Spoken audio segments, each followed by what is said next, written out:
4 जून के बाद इनकी सरकार नहीं बन रही, मोदी सरकार नहीं बन रही। 220 से 230 के बीच में सीट आ रही है, उससे ज्यादा सीट नहीं आ रही। सबसे ज्यादा सफलता हमें चौथे चरण से मिलेगी और निश्चित रूप से हम 400 पार की और आगे बढ़ेंगे।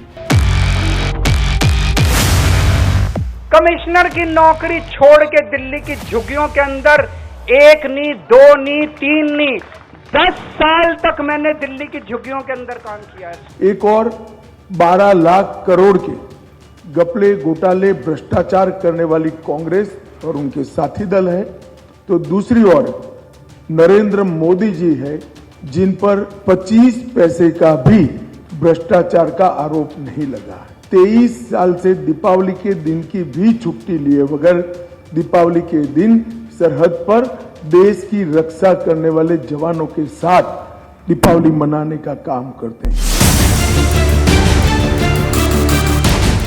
मोदी जी अगले साल 17 सितंबर को 75 साल के हो रहे हैं कि बीजेपी के अंदर जो भी 75 साल का होगा उसको रिटायर कर दिया जाएगा। अब मोदी जी अगले साल 17 सितंबर को रिटायर होने वाले। मैं Arvind Kejriwal and company India alliance को कहना चाहता हूं, मोदी जी 75 साल के हो जाए, इससे आपको आनंदित होने की जरूरत नहीं है। ये भारतीय जनता पार्टी के संविधान में कहीं नहीं लिखा है। मोदी जी ही ये टर्म पूरी करेंगे और मोदी जी ही आगे देश का नेतृत्व करते रहेंगे। 140 करोड़ लोगों से भीख मांगने के लिए आऊं, मेरे देश को बचा लो, मेरे भारतवर्ष को बचा लो, मेरा भारत बहुत महान। तानाशाही से बचा लो मेरे दोस्त, मेरे देश को। 4 जून को हिंदुस्तान के पॉलिटिकल इतिहास में सबसे ज्यादा विक्रम के साथ भारतीय जनता पार्टी और एनडीए का विजय होगा।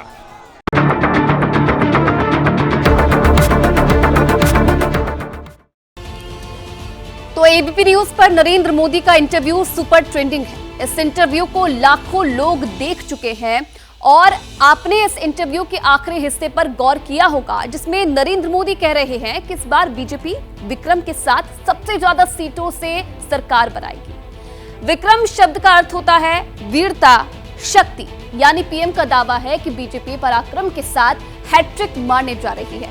लेकिन इस इंटरव्यू के कुछ घंटे बाद दिल्ली के सीएम अरविंद केजरीवाल कैमरे के सामने आए और फिर उन्होंने जो भाषण दिया, उसके बाद सत्ता के गलियारों में विक्रम बनाम केजरीवाल पर बहस शुरू हो चुकी है। इस बहस में क्या राहुल गांधी क्यों साइड होते दिख रहे हैं, ये भी आपको बताएंगे, लेकिन पहले देखिए विक्रम वर्सेस केजरीवाल।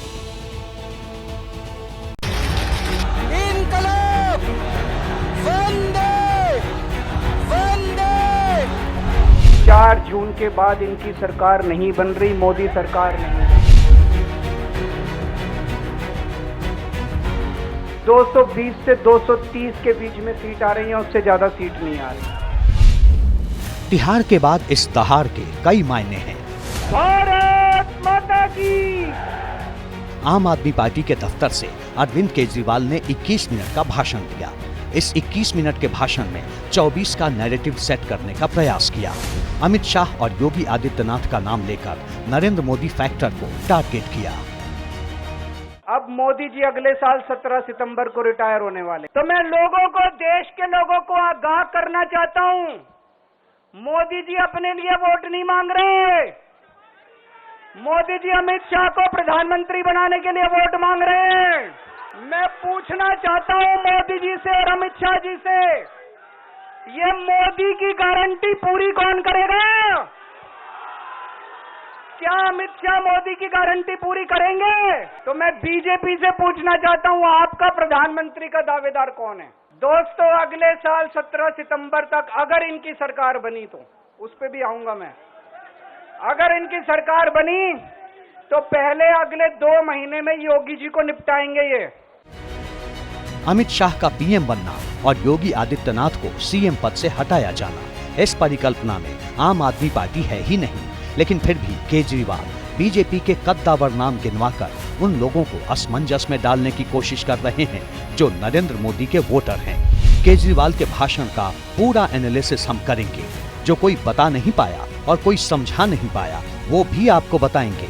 लेकिन पहले ये जान लीजिए कि आखिर 2024 के चुनाव नतीजे को लेकर नरेंद्र मोदी ने ऐसा क्या कह दिया जिससे केजरीवाल समेत विपक्ष का हर नेता टेंशन में आ गया। 4 जून को रिजल्ट आएगा, मोदी जी उस दिन क्या कर रहे होंगे? 4 जून को हिंदुस्तान के पॉलिटिकल इतिहास में सबसे ज्यादा विक्रम के साथ भारतीय जनता पार्टी और एनडीए का विजय होगा। एबीपी न्यूज के कैमरे पर नरेंद्र मोदी ने पूरे विपक्ष को चैलेंज देते हुए दावा किया कि 4 जून को बीजेपी इतिहास की सबसे बड़ी जीत के साथ लगातार तीसरी बार सरकार बनाने जा रही है। अरविंद केजरीवाल जानते हैं कि नरेंद्र मोदी के कद का दूसरा पॉपुलर लीडर देश में नहीं है, इसीलिए उन्होंने नरेंद्र मोदी का नाम लेकर बहुत बड़ा दावा किया। मेरा अपना आकलन है कि 4 जून के बाद इनकी सरकार नहीं बन रही, मोदी सरकार नहीं बन रही। बढ़ कहां रही है? बढ़ एक भी जगह इनकी सीटें नहीं बढ़ रही हैं। मेरा अपना मानना है, और सट्टा बाजार में भी वो जो चल रहा है, इनकी 220 से 230 के बीच में सीट आ रही है, उससे ज्यादा सीट नहीं आ रही है। ये लोग इंडिया गठबंधन से पूछते हैं आपका प्रधानमंत्री कौन होगा, मैं बीजेपी से पूछता हूं आपका प्रधानमंत्री कौन होगा। आप लोग सोच रहे होंगे केजरीवाल क्या बात कर रहा है, मोदी जी होंगे। नहीं, मोदी जी अगले साल 17 सितंबर को 75 साल के हो रहे हैं। बीजेपी के अंदर मोदी जी ने 2014 में मोदी जी ने खुद ने रूल बनाया था कि बीजेपी के अंदर जो भी 75 साल का होगा उसको रिटायर कर दिया जाएगा। अब मोदी जी अगले साल 17 सितंबर को रिटायर होने वाले हैं।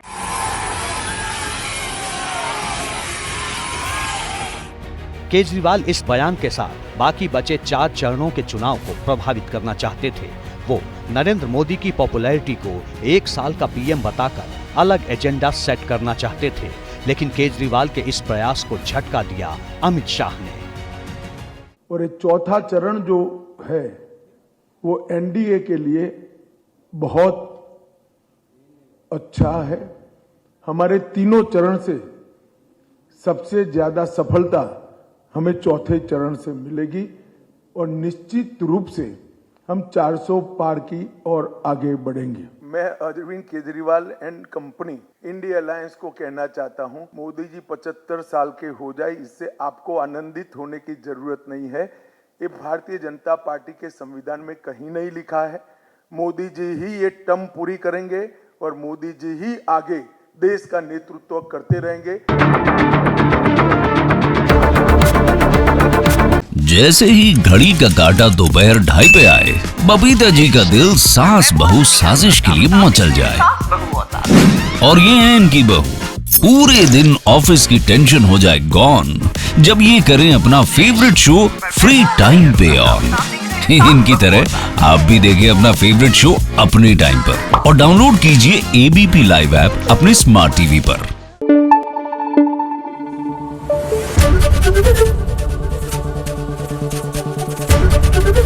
एबीपी न्यूज आपको रखे आगे।